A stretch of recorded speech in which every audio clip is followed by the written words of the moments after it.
जब तक मोदी जिंदा है, मैं धर्म के आधार पर आरक्षण होने नहीं दूंगा। मुसलमान ने कब धर्म के आधार पर रिजर्वेशन मांगा? और हमको क्या रिजर्वेशन की जरूरत पड़ी? हमारे एससी, एनटी, ओबीसी भाइयों की, उनको बड़ा मुबारक हो। इनकी नजर आपके घर, आपके मकान, आपका खेत, आपके पास कोई नकद रकम है, कैश है तो वो, आपके घर में कोई गहने हैं, जेवर है, शादी में आपके परिवार की महिला अपने मायके से जो स्त्री धन लाई है, मंगलसूत्र है, किसको बांटेंगे?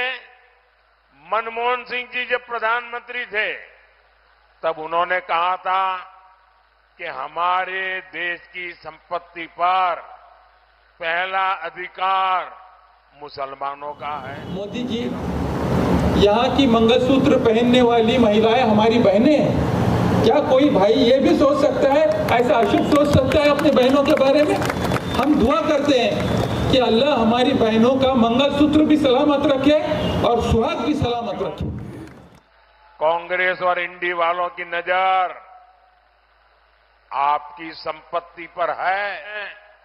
आपके परिवार की महिला अपने मायके से जो स्त्री धन लाई है, मंगलसूत्र है, ये सारे पर ये इंडी वालों की, सपा कांग्रेस की नजर है।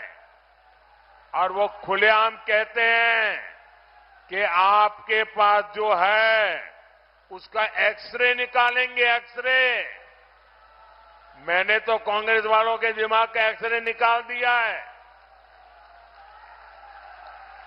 वे आपका एक्सरे निकालेंगे और आपके पास जो अतिरिक्त संपत्ति है उसको वो लूट लेंगे और कहते हैं कि ये संपत्ति लेकर के हम उसको बांटेंगे। किसको बांटेंगे? मनमोहन सिंह जी जब प्रधानमंत्री थे तब उन्होंने कहा था कि हमारे देश की संपत्ति पर पहला अधिकार मुसलमानों का है। ये डॉक्टर मनमोहन सिंह जी कह के गए हैं। मतलब ये जो आपसे ले लेंगे, जिनका पहला अधिकार है, वो अपनी वोट बैंक को दे देंगे। और जब कोई गवर्नेंस असफल होती है तो उसके पास आखिरी हथियार कौन सा होता है? वही होता है जो हिंदू मुसलमान का। उनको मुसलमान याद आ जाते हैं, कहते हैं कि मंगलसूत्र छीन लेंगे। मोदी जी, यहाँ की मंगलसूत्र पहनने वाली महिलाएं हमारी बहनें हैं। क्या कोई भाई ये भी सोच सकता है, ऐसा अशुभ सोच सकता है अपने बहनों के बारे में? हम दुआ करते हैं कि अल्लाह हमारी बहनों का मंगलसूत्र भी सलामत रखे और सुहाग भी सलामत रखे। पूरे देश में ओबीसी को आरक्षण मिलता है, वैसे कर्नाटका में भी मिलता है। 27% आरक्षण ओबीसी के लिए है। इन्होंने क्या किया? रातों रात एक फतवा निकाला, रातों रात एक ऑर्डर निकाला और उस पर थप्पा मार दिया। ऑर्डर क्या निकाला? उन्होंने कहा कि कर्नाटका में जितने भी मुसलमान हैं, वो पसबंदा है कि नहीं है, वो अगड़ा है कि नहीं है, वो सैयद है, पठान है, कौन है, कोई भी, हर मुसलमान को रातों रात ओबीसी बना दिया। भाइयों बहनों, मैं आज आपको गारंटी देने आया हूं।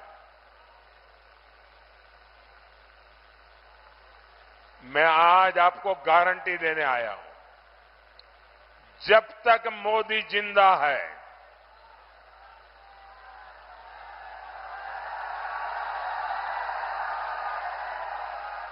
जब तक मोदी जिंदा है, मैं संविधान पर इनको कोई भी खेल खेलने नहीं दूंगा।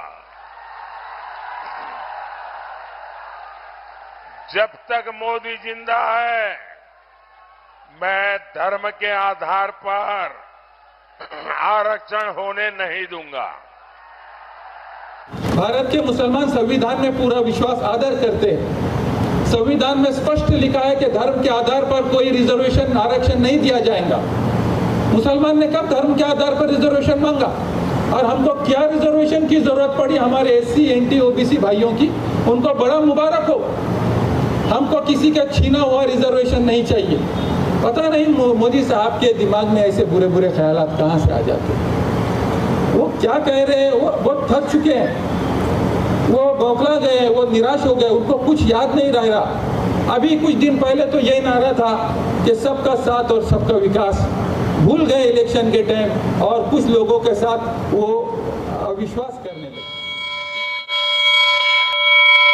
आप देख रहे हैं